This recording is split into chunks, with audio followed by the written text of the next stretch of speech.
another episode of the Youth Ministry Booster Podcast. My name is Zach Workin, hanging out in the garage with my best friend Chad Higgins. There was a lot of emphasis in that one. Oh. So here's the A little thing. too much? We start these and oh no. you fire away. Just sometimes. coming in hot? Just too hot? Well, Too it's hot just- for the people? There's a lot of peaks right there. Hey, We're getting a level on it. Booster. Sorry, everybody. my name is Chad Higgins. Zach, Yeah. I was a little bit critical of your intro right there. You're a little harsh. And I apologize. A little unnecessarily harsh. I am very thankful that Oh. you start us out Every each time. of these. Faithfully. And you're also controlling our sound and video and all that. No, just making it happen on the fly. You're- This is you're actually to doing help it. me. I It helps me. understand. It I helps me. understand. Yeah. But we're not always critical to each other. Oh, that's right. Sometimes we're maybe too critical of ourselves to ourselves. Oh, definitely self-critical. But there is a group that I know of, Of critical people? critical people, And they don't even inside know. the church or outside the church? Inside both. Inside the church. Inside, outside. Oh, wow. Anywhere Trolls? they live. Sadducees Sadducees? and Sadducees is a word. And It's we a know group of 'em. people that are dissenting. We know them. We love them. Do our listeners know who these people are? Oh, they've Do we- met 'em. They've met them? They've met 'em. Oh, what have they met in song? It's the middle school girl. They're ruthless, my guy. There's no one meaner than a middle school Why do you girl. say there's no one meaner? So something about a middle school girl, because you know that like she's been subjected to like lots of online. I mean, it's a painful age that we live in. Yeah, she's just living in Instagram. She's living in Instagram, which is a dark vortex of criticism. But the thing that like I worry for them about, like sometimes bubbles up in the way in which it gets us, because they'll say sometimes the meanest thing with a smile and a skip. Because they don't even know it's me. They don't even know it's mean. That's the thing. They don't even know it's mean, which makes them the meanest. Because I remember you called last summer. There was a moment that you were crestfallen. Well, at a camp. Crushed is a word. It took me to a place. A dark place. You were rethinking fashion, fit, function. Every summer, you and I do it a little bit. We accept maybe like one or two or Couple so camps with the kids. Camps to go. I speak choose at. the camps that I get to go to based on, is there things for my kids to do there? Because it's super fun to be camp pastor dad and like swim and play laser tag and stuff. Yeah. So I was speaking at a camp, and I have a shirt in my wardrobe that is like it's like a tannish shirt. Yeah. And it's got little kind of speckles of like. Can we say who makes the shirt? It's a Carhartt big shirt. fan. Chad Higgins, big fan of Carhartt shirts. He celebrates. They don't shrink. They're great. got the whole range of colors. I bought all the colors. I bought them all. The whole catalog. I did. And so Got that robin egg blue. Got that springtime green. yeah, so the robin egg blue is a great, because they also make a tan version of that. Okay. It's got little speckles. What's it called? I don't know. Okay, well, because it's got a new name based on this story. Dirt on dirt. Yeah, oh, Dirt Ready. Oh, Dirt Road. Yeah, you go. So I'm wearing this shirt, middle of the day. It's hot. We're in Florida. Yeah. And I'm hanging out. Well, tan shirt in Florida is your first mistake. I'm just, trying not to be a Florida man. Right. And so I'm hanging out with students. And I remember we're at the lunchroom cafeteria, and I like That's where the mean girls spawn. Right. So one of the things I always like to do as a communicator is I always try to eat with the students, and I'll just jump at a table and chat with them and hang out. Hey, what's up? WWE. What's new in the world of chess? Yeah. Just Yes. yeah. So all the questions they're asking. I sat down at a table of middle school girls, and we'd start talking. Yeah. And this one girl, Maybe even dishing. Were you guys dishing a little bit? I have no idea what that spilling means. tea. They'll know. Spilling tea. They know. So I'm hanging out. One of these middle school girls looks at my brown on brown shirt, and she Tinged with sweat. in the kindest way possible. Was her name like Michelin. I don't know. After her comment, Jessie Lynn. I refused to learn her name. And so, in the kindest way possible, she tells me, she goes, "You look like a tortilla." Just ripped. As a 40-year-old man, you don't know how to respond to that. And so I said, thanks. That's not dope, yo. A tortilla. Oh, man. Well, I look like a tortilla. Like a tortilla. You did. I went back to my cabin and I changed. Changed and cried. I wiped my tears on my tortilla t-shirt. Just soft them up, rolled them neatly in my suitcase. Oh my gosh. You rolling the tortilla shirt into your suitcase and being like, oh crap, it's a burrito shirt now. That's everything. It was a rough day. You're rolling the red one inside of the brown one and you're like, oh, it's a burrito. I mean, she wasn't wrong. That's what was the problem. I went back. I was like, it does look like a tortilla. Yeah, but she didn't know that you shed tears from that comment. But it's okay. I mean, they do that sometimes where they're making observations that are critical, but because they say them with a smile, like you don't know what to do, like because you don't know, and you're afraid for the follow up because if that was the general observation, having them say more may eviscerate you. No, you don't want to lean into that. Yeah. What other comments do you want me to? What else do you think of me? Assess me further. But that's, I had a middle school girl tell me I looked pregnant once. Oh. I didn't know where to put that. I don't think she was even being mean about it. I think she was just like, your belly looks round. And I was like, wow, I'm going to cry. Because that's the nature of teenagers teach us. Again, for all the work that we hope to do in youth ministry. Don't make this philosophical. No, they're just mean. They're just really mean. They're just really mean individuals. But we wanted to talk about that today because sometimes you may be at camp this summer, really proud of the shirt that you bought, and so this is our conversation though on criticism because I do think that's one of the things that nobody has taken the time to talk about in youth ministry enough, is receiving it. One, asking for it. Two, receiving it when we've asked for it or haven't asked for it. And three, knowing what to do with it. Like that is something that we laugh the tortilla thing. I immediately went on a diet after the pregnant comment. But how much does it get to weigh? How much do we allow it to use a hymn language? How long does it tarry? How long does it carry out? Because some of it is baseless, some of it's based, and some of it, because it's based, like we want to do something with it.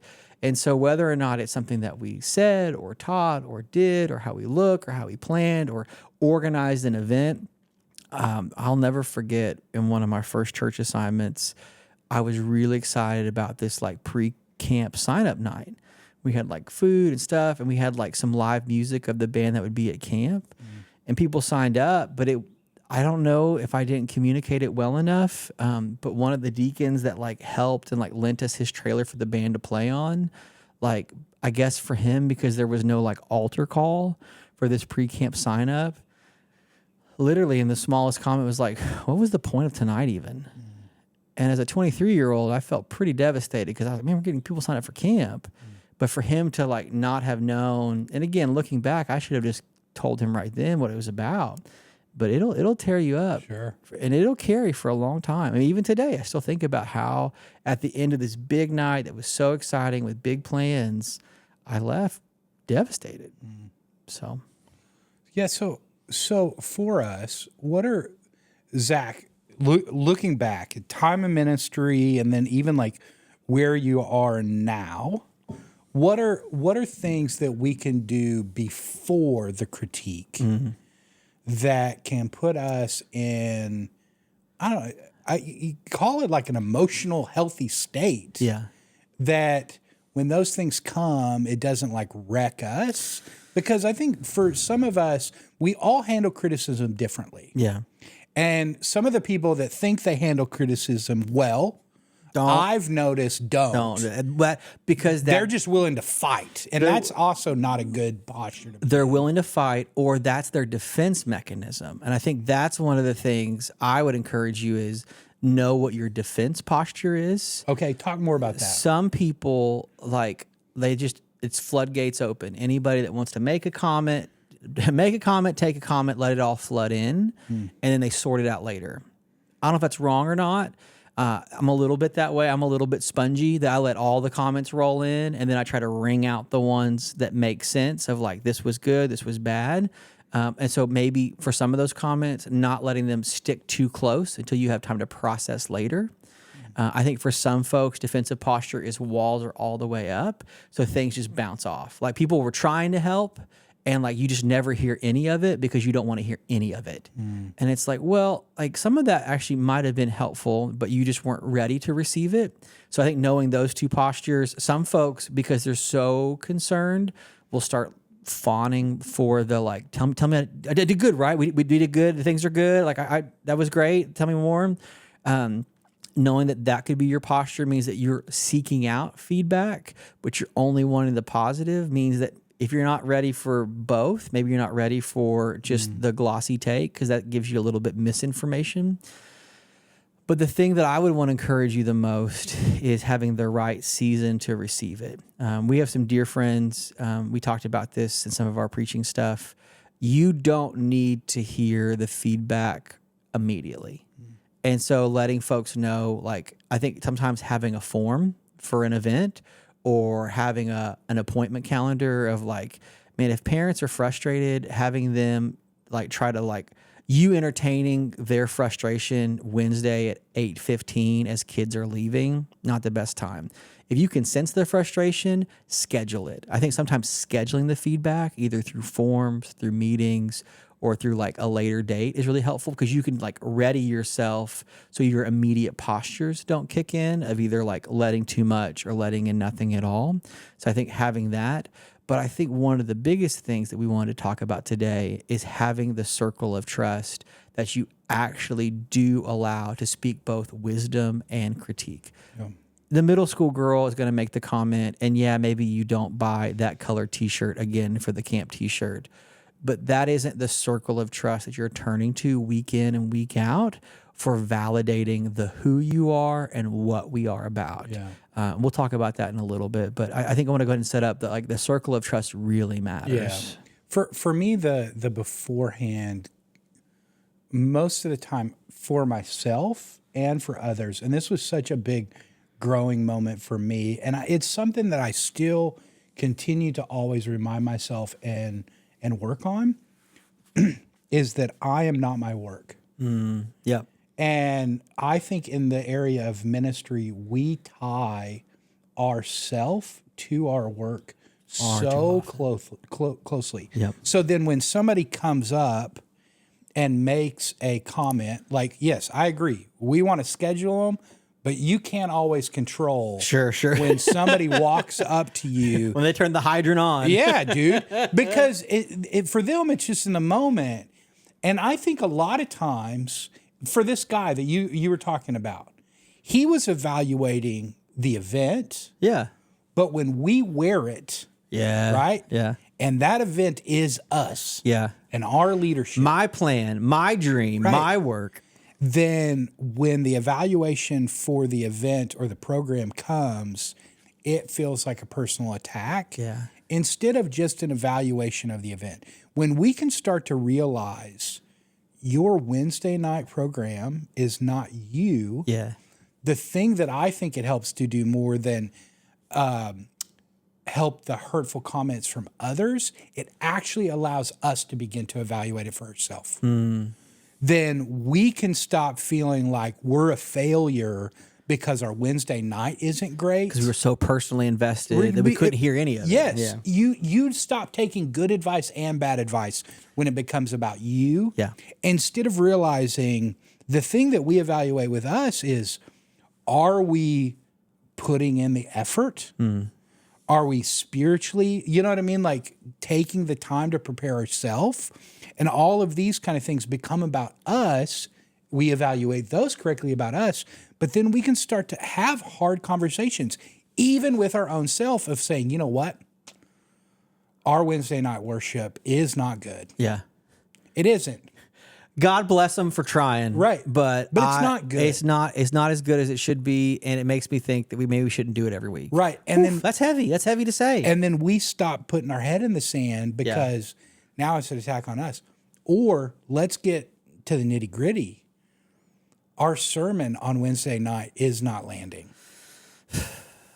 That starts to feel more personal until you realize, no. Did you just say I wasn't a good preacher? Right. I work really hard at this. Okay. I'm supposed to be doing this. You just said, no, this is like the thing that I do. Good. God called me to do this.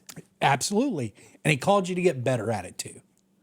And I think when we're able to start to have those honest conversations with ourselves, that we realize, no, these are areas that we can grow in. Yeah. And we're not going to grow in them until we're able to be honest about them. And I think for us to do that, we've got to be able to say, no, these are areas that we grow in. We're not perfect at them. The things that you're the best at right now can get better. You know that? And it's not going to. I don't know, man. You heard me teach. It's You're pretty good. great. It's pretty good. And us being around each other, right? Yeah. You could probably look at my teaching and point out 5 things I could get better at. I would never do that to you, though. And who would be that mean to their friend? But can I tell you? Yeah. And to be honest, so we're gonna do a little bit of this right now. Yeah. Okay. Zach, I think one of the things that's helped us the most Yeah. is our ability to trust each other. Yeah. To say really hard things and get better. And here's the deal. If all the stuff that we're doing right now is the same in 8 years from now, you and I failed each other, my guy. Yeah. And so we have to have people around us that we trust, that care about us, that can speak into our life positive and the hard things. Well, and the way you pitched that of not wanting to fail your friends is so much more important than just, well, I didn't want to have a hard conversation. I think for a lot of us, though, and I would name this to our friends that are watching or listening, is who are those people that I can trust? And that is, I think, a piece of the equation that a lot of us don't always know exactly where to start. Because we are so afraid to ask. And I think that's where some of those mechanisms of defense come in. But I would tell you it's probably somebody else that likes to do what you do and is afraid to ask too. I mean, our friendship goes back to we were both peer youth ministry folks at similar churches in different towns that were kind of doing the same thing. Like this grew out of a shared calling in a different location. And that's one of the things that I would really urge you, like the kind of critique, insight, wisdom, and hopeful growth that you're looking for is probably not going to come from the folks that you see all the time. You know what? It's really hard to be honest with people that you're serving with all the time. Not people that you know and spend time with all the time, but for your volunteers or your fellow staff members to really be that person is hard. But to have someone who is the invested friend or the small circle of 2 or 3 that get it and understand you could be really, really significant. All right, so let's talk about building people around us that can weigh opinion into our life. Yeah. What's some encouragement that you would give to somebody right now that's listening? Yeah. That's going, man, I don't know that I have that. Yeah. How can they start to build that amongst like maybe even their volunteers, other staff member, or a close friend like you and I have? Yeah. Like, what would be some encouragement advice? So flip it the other way. Don't ask who you would receive critique from. Who do you turn to for wisdom? Who do you want to be like, or who do you like want to man, I wish I had the skills that he had. I wish that I could communicate as well as they do. People that we want to get wisdom from are often far more receptive are we to receive critique from. I mean, the old line is like, don't receive critique from anybody that you wouldn't ask or seek wisdom of. Like folks that have like comments, they get to have comments, but true critique that challenges, forms, and conforms us needs to come from people that we think are wise enough to help guide us and shape us through. Like the offhanded whatever, yeah, let that splash across the pond. But who, if the comment is teaching, who's somebody like, man, like the way they do it, I don't know if I could be them, but I love the way that they do that. I love how he leads. I want to spend time learning how he leads. I don't know how they do it, but they balance time between ministry and their family better than anybody else. Will you please just teach me? Yeah. And then from those relationships of admiration, I think we can begin to foster some of them. That was our friendship. Yeah. Like, I love the way you led. I love the way that you taught. I was like, I want to tell them, like, again, we're very different people, but I valued what you did enough that I asked for help in the ways eventually. I mean, it wasn't the first conversation, but that's where it got to. One of the pivotal things, I don't even know if we've ever even talked about this on podcast. One of the pivotal 8 years and we haven't covered it. Well, I like that, and we probably have. But one of the most impactful conversations you and I've had internally for a friendship is really talking through, like, we've gotten to the place where we can upset each other and we're not going to leave. Yeah. Almost like this, like, quasi-marriage relationship. He makes me mad, but I'm staying around. Yeah. We got a mortgage and kids. Oh, no, it's not true. No, but what if we bought a boat together? That would be the thing. That's the one thing missing. That's the one thing missing is a shared boat. Yeah, we buy a boat together. That's the I want a dune buggy. Yeah, dune buggy together. Yeah, we got a side by side. No, but the ability to have a friend that we're able to say the hard things. Yeah, but we know that, like, I'm not giving up on you. Like, you stink at this. Right. We got to get better. Right. Or even just like, that wasn't your best. Right. Not even like you should give this up, but like, that wasn't your best. But that's nobody ever says that to people anymore. But that's the thing for you and I. If somebody else were to say that to me, it would feel so much different than if you did. Yeah. Because for you, like, when you say those kind of things to me, I always feel like you're trying to make me better and not tear me down. Yeah. And that's one of the big differences. When we don't have the people that we trust, we don't know the motive. So one of the things that I think has helped me from the random criticism that I get from other people is I'm always reminded of the, like, therapy phrase, like, hurt people hurt. Yeah. Right? Like, if people have pain, they're going to hurt other people. Yeah. It leaks out. And so anytime somebody ever comes and says something to me that immediately hurts, I've started to actually train myself of going, I wonder what has hurt them in that area that has caused them to say that to me. So when the mom comes up and she makes the phrase, my kid doesn't like coming on Wednesday nights. Yeah. Right? Yeah.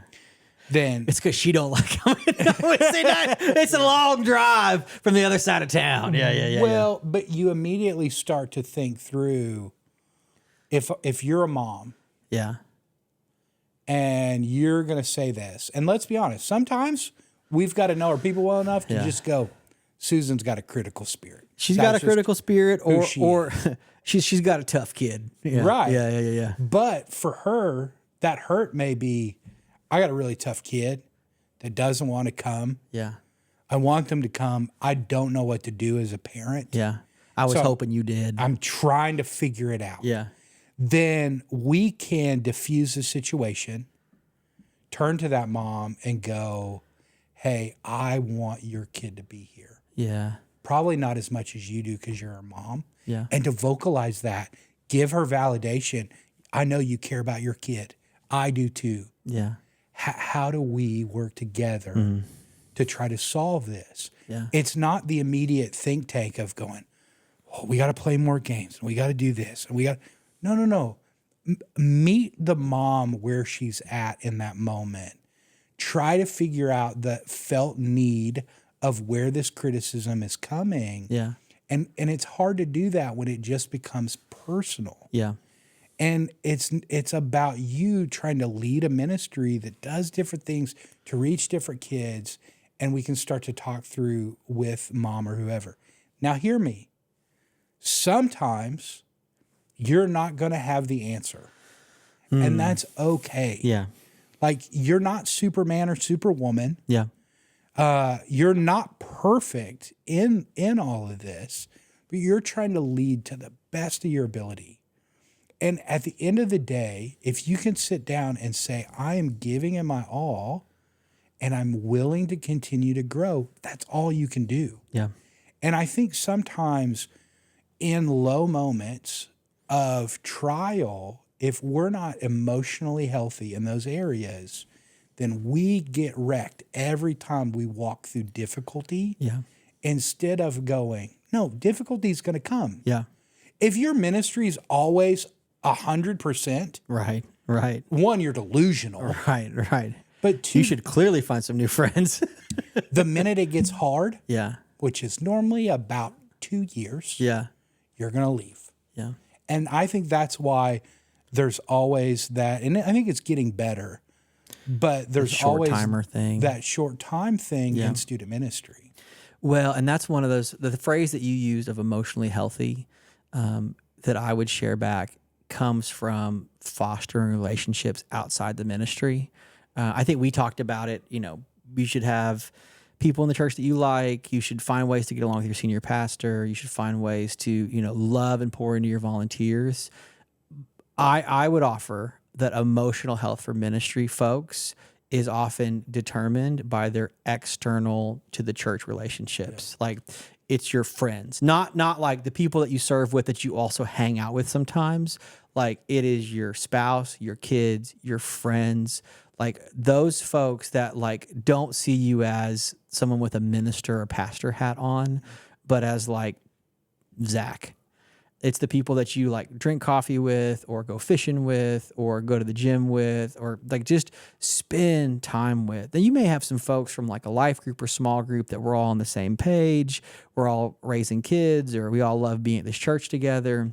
But that emotional health, like if you tie it too much to those church internal relationships, you are riding up and down the waves of how well church is going with how well you're doing. Like one of the questions I've been training myself to ask more and more as we meet with youth ministry friends is tell me about your friends or hobbies or interests outside of church stuff. Like if your whole life is the church office and the church calendar and then maybe a little bit of home calendar sprinkled in, I'm nervous, again, not judgmental, but nervous for the ways in which you're going to weather storms. Like if you don't have a thing or an activity or a pursuit or an enjoyment, like joy outside of the work of the church, you are going to be at the mercy of the highs and the lows. And those are going to come. Chad said it right. Like it's just a matter of time before the things that were good become difficult. And the things that were difficult hopefully get better before we decide to do other things. And so having the right kind of people, the right kind of support systems beyond just what we happen to hear in the hallways or the emails that we get or the anonymous notes that were left in our church mailbox. Because we want a friend, like especially in maybe what is the high or the low of this season, I want you to hear that you are loved well beyond just the work that you do and to never conflate that calling and that work. I'll kind of leave us with this. And to me, this is the most important part is if the internal voice for you is not the Lord and you're not taking significant time to meet with him, to listen to him, to abide in him, then the critique voices, good and bad, right? The praise that you get, you will begin to move in that way. The critiques that you get externally, you'll begin to move away from that or answer that depending on who you are. And those will begin to be the things that shape your ministry and what you do. If your plan is to continue to try to lead students in a ministry by your own efforts and your own abilities, then you will be swayed by the voice of man. We have to become ministers that know his voice and listen to him deeply and intimately. If your time in the Word has not gained significantly as you've answered the call to ministry, then you're trying to lead people by the amount of voice that you've just been trying to lead your own life. You need to be listening to the Lord, not only for yourself, but for your ministry, that you're listening to his voice. You're diving into the Word more than just, what am I going to talk about on a Wednesday night? But like learning to pray not only for your life, but your ministry, to be led by him, to chase after him. We will often tell volunteers that you can't take students where you're not going yourself. Youth minister, that is true for you. You can't lead a ministry where you're not going yourself. So all the other voices around you, they're important. Listen to them, become humble, but know the primary voice that